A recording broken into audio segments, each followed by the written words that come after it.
Recording started.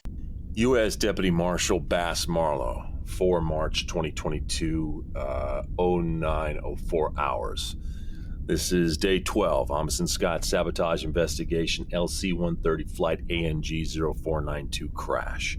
In my office is Chief of Facilities Ezekiel Francis Bustamante. Man, I told you I don't like my middle name, and you know that, lawman.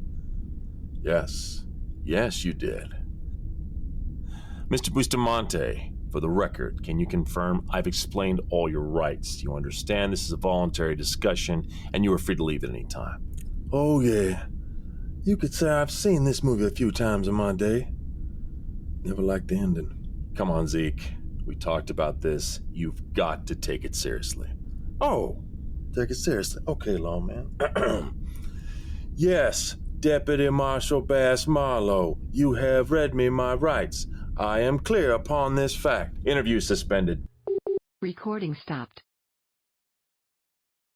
Recording started. Interview resuming. Now, Chief Bustamante, when did you first discover the op station radar and communication panels had been tampered with? So there I was, right? Keeping the station running like a well-oiled machine. When I saw the most suspicious thing, it was like an evil shadow bass coming out the north and started to act all up. Ooh. Interview suspended. Recording stopped.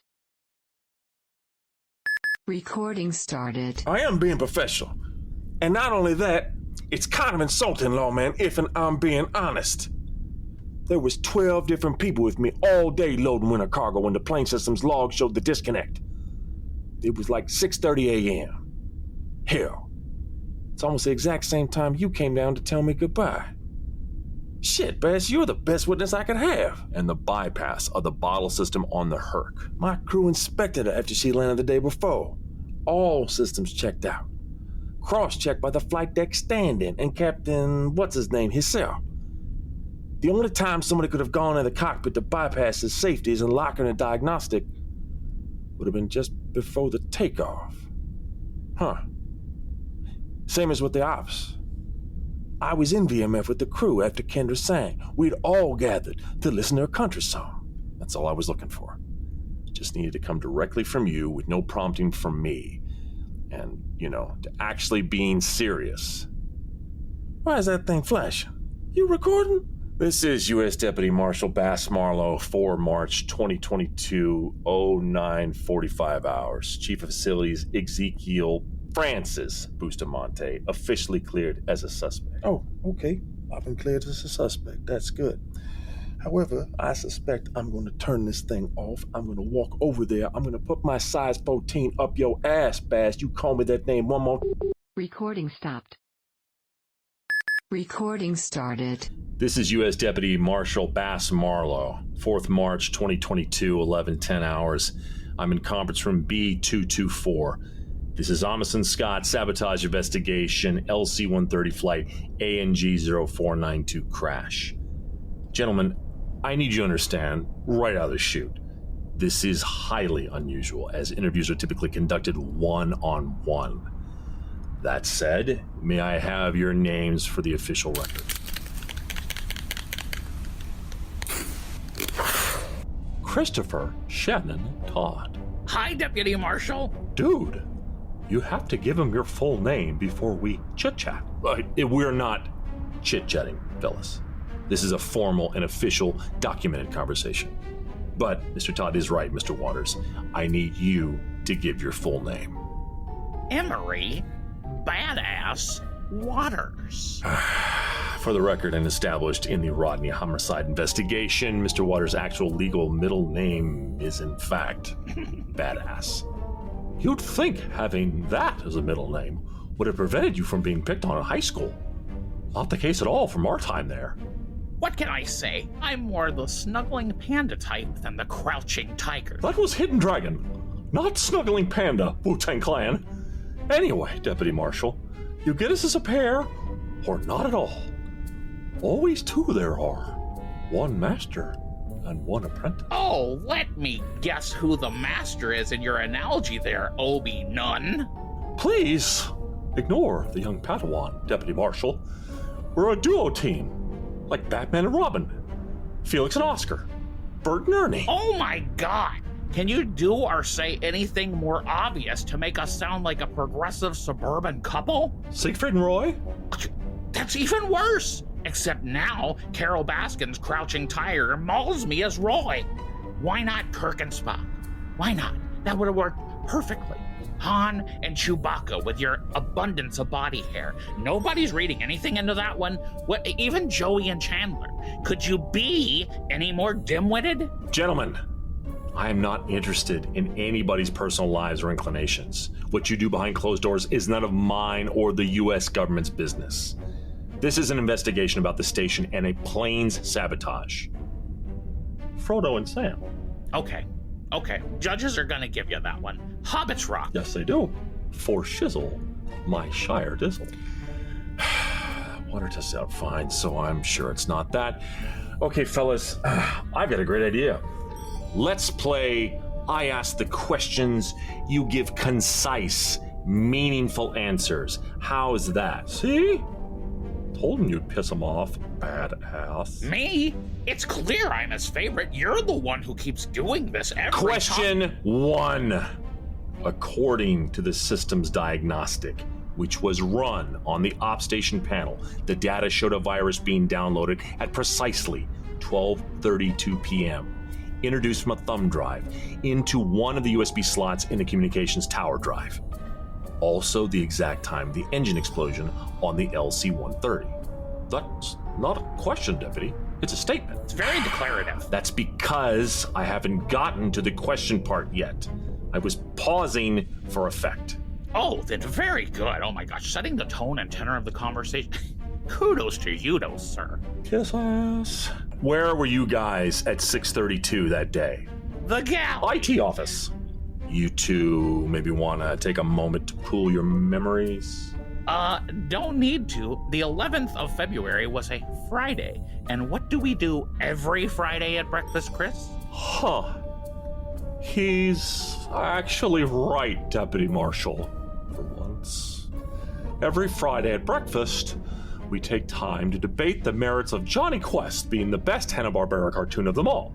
For once? Whatever. You got lost inside of a Target once. Those aisles look the same, and I got distracted by the Xbox games. For 9 hours. There was a lot of games. Not 9 hours worth of games. It's a Target. So, you were in the galley at 6, and for breakfast. Do you remember seeing anybody, and would they remember seeing you two? Oh yeah, we're the talk of the town. If you ask Lunch Lady Alice or Betty, they were there. A couple of the new DeWalt's. Jesus, and what's that guy's name? Skyscraper. Oh, the big, tall German guy. Yeah, he never says a word. Lars. It's Lars. That is it. Thank you, sir. Ooh, he is a biggin. Okay. In your expert technological opinions, how hard would it have been to tailor and create the virus that took out the ops systems? From what we saw on the hard drive Zeke brought us, the program wasn't all that complex. It targeted and interrupted radar and communications program, but nothing else. We could have whipped something like that up fairly easy. We? Yes, we. So the program could be put on any thumb drive and it would activate, go on its own after being inserted. Correctamundo, Deputy. Did either of you see anybody acting unusual, in an overly anxious state, or seem overly rushed that morning? Not that I can remember. Well, except what? When Dr. Jennings needed M here to play pirate radio and break into the PA system. Allegedly break into the PA system. Not that I'm admitting to anything. I'm sorry, but you did break in. It is a violation of FCC rules. Not the subject matter I'm investigating, Mr. Waters. You're all good there. This is what I'm always talking about, Chris. When I say fold under questioning, you're the definition. Look it up in Webster's. All right, gentlemen, just like last time, I'd appreciate it if you two didn't discuss the conversation we had with anybody else or what we talked about today. You got it, Deputy. Oh, kiss ass. Johnny Quest is not the best Hanna-Barbera tune while we're at it. What about Space Ghost? Crime fighter, mysterious, has power wristbands. Has 2 teen twin sidekicks and a space monkey. Gee, never heard of that combination. Zan and Jaina from the Super Friends, Gleek the Monkey, indeed. Plagiarism. Super Friends was Hanna-Barbera too. You can't plagiarize yourself, Chris. But guess you wouldn't know that, huh? Oh, I don't know what you mean by that insinuation. But it can also be said that imitation is the sincerest form of flattery. But not for Space Ghost. Who's insinuating? Who? I'm flat out saying that you're taking way more credit out of this partnership than is appropriate, unlike Space Ghost, who is due everything that he earned. And how exactly am I taking too much credit for being the primary inspiration for 99% of the systems and solutions that come out of this office? Primary? You still have to read instructions on the side of the Pop-Tart box before you cook them. They're Pop-Tarts, Chris. There hasn't been an upgrade in toaster technology in our entire lives. The instructions have never once changed. This is U.S. Deputy Bass Marlowe, happily ending the conversation at 11:20 hours. Not sitting through another one of these debates. Both IT workers are cleared as suspects. Recording stopped. U.S. Marshal Bass Marlowe investigation continuance. Initial interviews continue this week. Have completed 70% of the first round interviews of the station staff present during the attempt made upon life or lives of those on Flight 0492. No single suspect has floated at the top as of this time. I have multiple individuals who cannot recall or cannot provide verifiable alibis during the window identified when the virus was introduced, nor when the plane systems were impacted. While the motive is leaning toward murder of one of the passengers, the true reason why it is eluding me.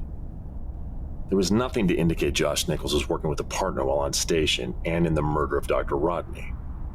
Nobody attempted to silence him for naming them as an accomplice. Neither did Mr. Nichols infer such at any time. I would be the next logical target of murder attempt, but again, for what purpose? If there was an accomplice, that would be a viable reason. Of course, being familiar with a top-secret defense contract project and probing into that project is also not an unreasonable motive. No. Captain Traeger was not a resident of the station and only transports supplies and passengers to and from the base. There'd be no reason for him to be the target. Mr. Ferguson and Dr. Timms, I'm set to talk to them late next week. Determine if there might be any reason for somebody to attempt to crash a plane they were on, but I'm doubtful of such. Something more is at play here, Diane. I know that is normally the case at this station, but I don't feel that neither Josh Nichols nor myself were the true intended target. More to come on this. Oh, I've started to put together a supply list of items and personal effects that I'll need now that I'm living down here. Once the winter season ends, I plan on flying out to Honolulu for a few weeks, collect some of my personal effects, pay my respects to Chuck and Janet. And I'd also like to catch up with you as well, Diane. This whole assignment, the past 8 months, is something I never suspect would ever have happened. I'm getting up there in years, and I thought I'd been through all the surprises that life could throw at me. Yet, here I am, at the South Pole, the only formal deputy marshal ever officially assigned, and back, well, hell, I'll say it, because I don't believe in jinxes, back in love again. Oh, I didn't mention, how could I have forgotten? So, in addition to having a demon, a time door portal, a receiver that picks up future prediction messages from a distant galaxy, an individual from an alternate reality, a super secret lab facility that gobbles up power, and a station of unique individuals, we have Yetis. Well, I mean, not a Yeti exactly. It's probably easier just to have you listen again to the recording. It's from 20 February at right around 22:30 hours. The locals call them bumbles, and I'm still not sure why. Have a listen and tell me if you don't think this is one of the more absurd sounding things you've heard. File playback. Date 02/2022. 22:22 hours. All right, I'm here. What's going on? Ah, Deputy Marshal Marlowe. So happy to see you up and mobile once again. And as per usual, you are coming in late to events already in progress. Good evening to you, Dr. Wainwright. Please take this as me inserting my typical witty retort to your thinly veiled insult, and let's accelerate to the part where you tell me what has people on edge. Sarcasm. The normal response from the intellectually challenged. Right, okay. Mr. Kelly, sit rep, please. Bumbles, Deputy Marshal. The Bumbles are back earlier than we predicted. What, pray tell, is a bumble? They're, well, only 3 people have ever really seen one, unless you count that super grainy digital photo someone took 2 years ago. It's too dark, really, to see anything. Yeah. The creatures Mr. Kelly is having problems classifying are said to be large, 2.5 meters tall. That's 8 feet, Deputy Marshal. Very muscular, extremely hairy, and resemble artistic representations of what we know as Homo neanderthalis. Neanderthals. They went extinct almost 50,000 years ago. Well, now. It appears our deputy marshal might have been required to take a junior college course on anthropology. Very good, deputy. They seem to have a strong aversion to light, hence why we only ever encounter them in the winter season. They ransack the Janesway huts, the exterior cargo huts, and anything stored on the iceberms. They're scavengers mostly. We can scare them off with high-powered spotlights that we have at our disposal. They tend to make a mess of things. They swipe random bits and haul them off to wherever they come from. Other than the mess they leave, when you usually only ever find footprints and, well, pee. I'm sorry, what? They urinate on our buildings to mark what they think of as their territory, Deputy Marshal. Not unlike the domesticated male feline. Wait. Are you saying these things are Bigfoots? Oh, it took several weeks to come up with a name that everybody could agree with. For a while, we were using Wampus. Copyright. Exactly. Why tempt the mouse, am I right? Best to avoid legal entanglement. We tried Sasquatches, Yeti. Zeke really wanted Icefoot. There were ice bears? Yeah. But in the end, Bumbles won out. Okay. Sure. Why not? Giant snowman creatures that roam the tundra and only appear when there's no light, urinate on external buildings, and take things. That's the Bumbles. That's more or less it. You're all cut up. We were hoping you could help go out and make sure they're all scared off. You have that police high-powered pocket flashlight, the one with the strobe. It's more powerful than most of the battery-powered spotlights we have. Plus, you have the station's only firearm, which we will need to address at some point soon. How you smuggled it onto the station without formal authorization. Yeah, I'll be sure to pencil that onto my day planner, Wainwright. Of course I'll help out, Mr. Kelly. Where are the people to drive them off gathering? Down in the VMF bay, Zeke will lead a team of 10 or so people to sweep the grounds. Assuming we find them all and run them off, they should stay away for a few weeks at least. I'll call ahead and let Zeke know you're on your way.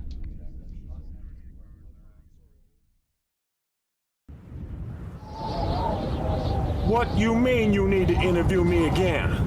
Just that. With the new investigation, everybody is back to being a suspect. I need to establish timelines where people were when the op station and plane were tampered with. Oh, not this shit again. Zeke, it's the same as it was the first time. I'll just ask you questions, where you were, what you remember seeing. Look, I know there's no way it's you, but I still have to go through the process. It's my job. It will help it all go faster if you take it seriously, though. Serious? Oh, okay, yeah. You know, how come anytime there is something on, I'm the first... Hey, Keenan, you're getting too close, boy. Fan out more. Jesus, how many times I have to... What's up, Jeep? You need me? What? No. Just stick with Annie, Jesus. She'll show you how this works. You know it's a common Latin male name, right? Oh, I know. Just every time I'm talking about the big man, he pops up. Like he's always there. Always listening. We talking about the guy over there or the fairy tale? Hey, we talked about this, Bass. I get you don't believe no more, and I respect that, because I respect you. But you have to understand that maybe I still have the faith. Not asking you that you agree, but I don't need you disrespecting that. Disrespecting what I believe. Disrespecting me. Zeke, you're right. You're right, and I apologize. I take it all back. All right, then. I'm sure they both forgive you. So, what does the guy over there do as a DeWalt? Runs the winter carpenter shop. He's a carpenter. Seriously? Just like the other guy? Hand to his dad, what he was hired to do. You hear that? Yeah, I did. Zeke? I ain't gonna be the first one to get it. Not this cat. I'll stay behind you. I know the drill. Stay tight behind me. On 3. 1, 2, 3.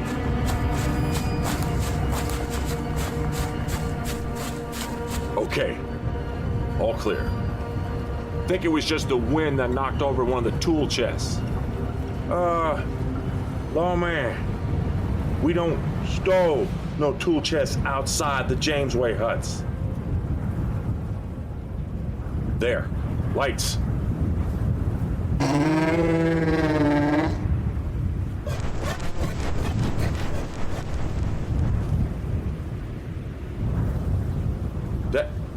That was a... Yeah, we couldn't really settle on a name either. People want to be calling them Bumbles. I think that's lame, though. Too kiddie, cartoony. Me? I like Icefoot. Oh, God. What the hell is that stench? Whoa, whoa, don't get too close, lawman. That there is Icefoot piss. Get it on you and it takes weeks to wash off. Worse than skunk spray. Whew. Mikhail has a special formula whipped up that de-stankifies it, but it takes like 3 or 4 days of washing with it. But they exist? What? Ice feet? This is the weirdest thing you've seen down here? Seriously? They're really calling us past the ARO lobby. I think that one was the last. Do you want us to do another loop around the complex? Nah, all the racket and the lights, they won't be sticking around. Go ahead and round up the gang. Let's hang it up for the night. Bumbles. Bumbles exist? Ice feet, man. Done told you already. Tell you what, after you come to grips with this, I'll fill you in on the Ice Wolfman outside of Palm Station.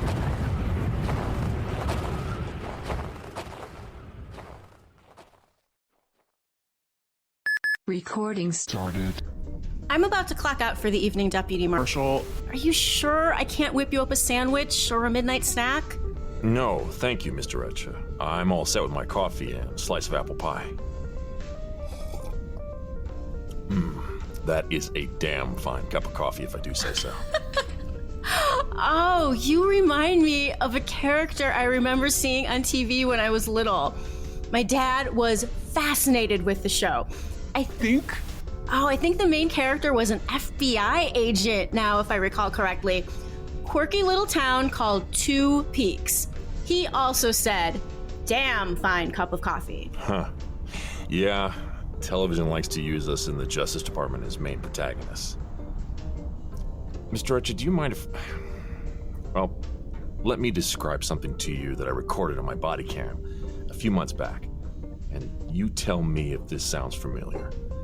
I was walking in the arches in one of the elevated storage bays. Anyway, when I was walking through, I didn't see or hear anything.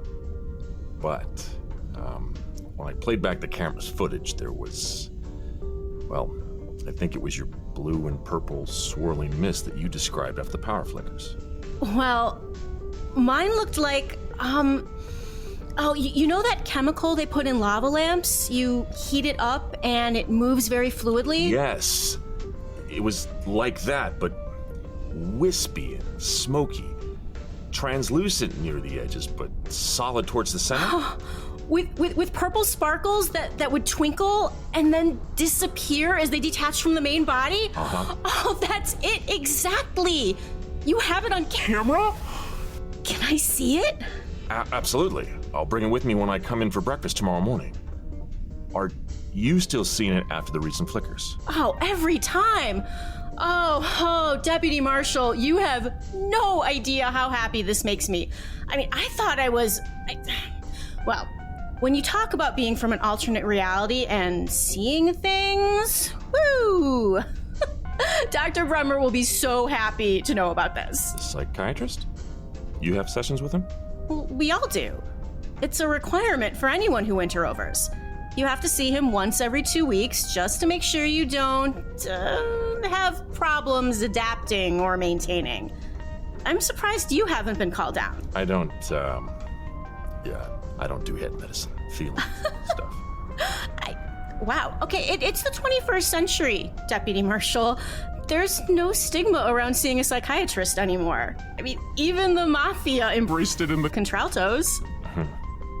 Here it was called The Sopranos. Oh. Tony Soprano. Actually, that does sound cooler. Anyway, I think I'm going to turn in for the evening.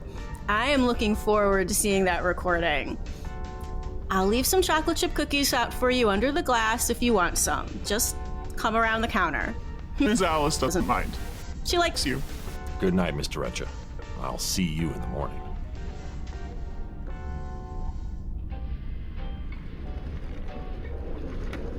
Ah, Tovarish. Burning the oil of midnight at both ends, I see. Midnight came and left an hour ago, Mikkel. I couldn't sleep, so I thought I'd come up to the galley for some coffee and a piece of apple pie. Catch up on some paperwork. Ah, how is living on station over winter standing with you? Honestly, I can't get used to it. It's so silent. I mean, you have the wind constantly outside, but there aren't as many people, not enough Noise in the back of ground. You are not first person on station to have problem with these things. It takes time to adapt to new situations, Tovarish. Just like boys from Harlem. The tall one and little one. They moved to big penthouse on New York's Barkin Avenue, move in with the skinny rich man, girl who becomes a robber, and Charlotte Ray. Oh, I had biggest crush on Charlotte Ray when I was little janitor. different strokes. You mean that show? This is same situation for you at station this season. This is what I think. Okay, I asked the question. Only right. How is this like that, Mikkel? Glad you asked. So, in show, children's mom passes. So sad. She used to be housekeeper for rich bourgeoisie white man. She make him promise on deathbed to raise boys correctly. It is a big life change for all.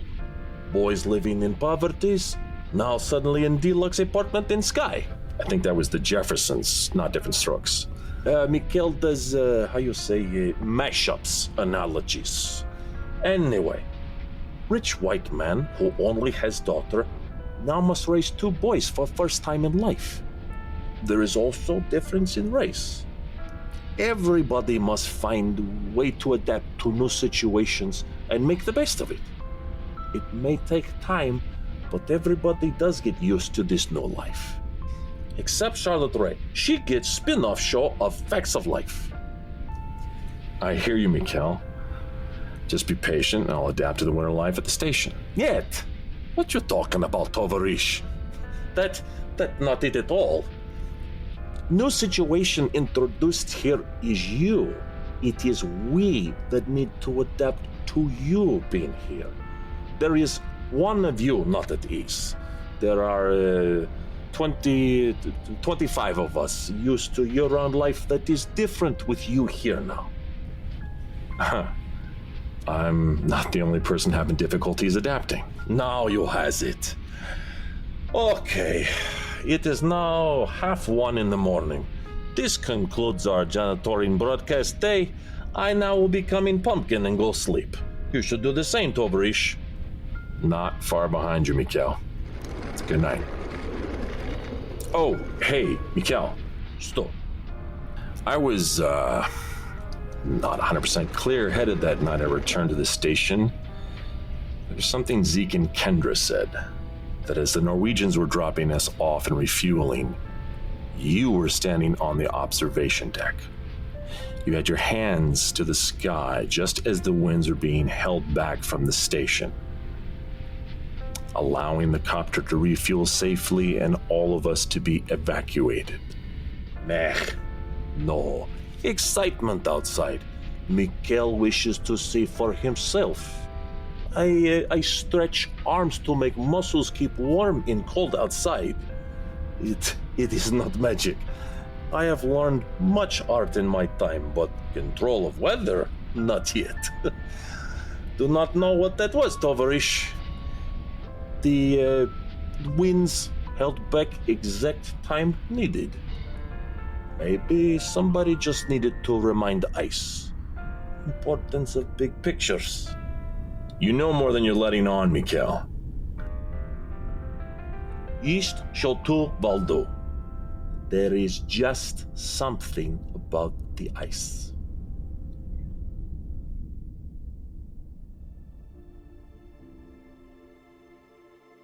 This is Brian Bradley. Thank you for listening to our show. We are commercial-free and able to do so thanks to our amazing sponsors. You can help support 90 Degrees by visiting our Patreon page. Go to 90degreespodcast.com. That's the number 90 and Degrees Podcast, all one word, .com. You'll find a direct link to our Patreon page where you can make a monthly pledge and get shirts, buttons, stickers, or even a shout out as an honorary station Polly. Speaking of, we'd like to send a special shout out to the following Polies: Nick Wolf, Ernest A. Polron, and Padma Numi. Thank you for your sponsorship. It helps and supports us in so many ways. This has been 90 Degrees South. On behalf of the cast and crew, I'd like to thank you for listening. If you liked the episode and are enjoying the series, please remember to give us a like, a share, a tweet, send a raven, or review on iTunes, Audioboom, or your favorite podcast site. It helps us to get the word out and keeps the cold at bay. Until next time. This has been a BMB Production.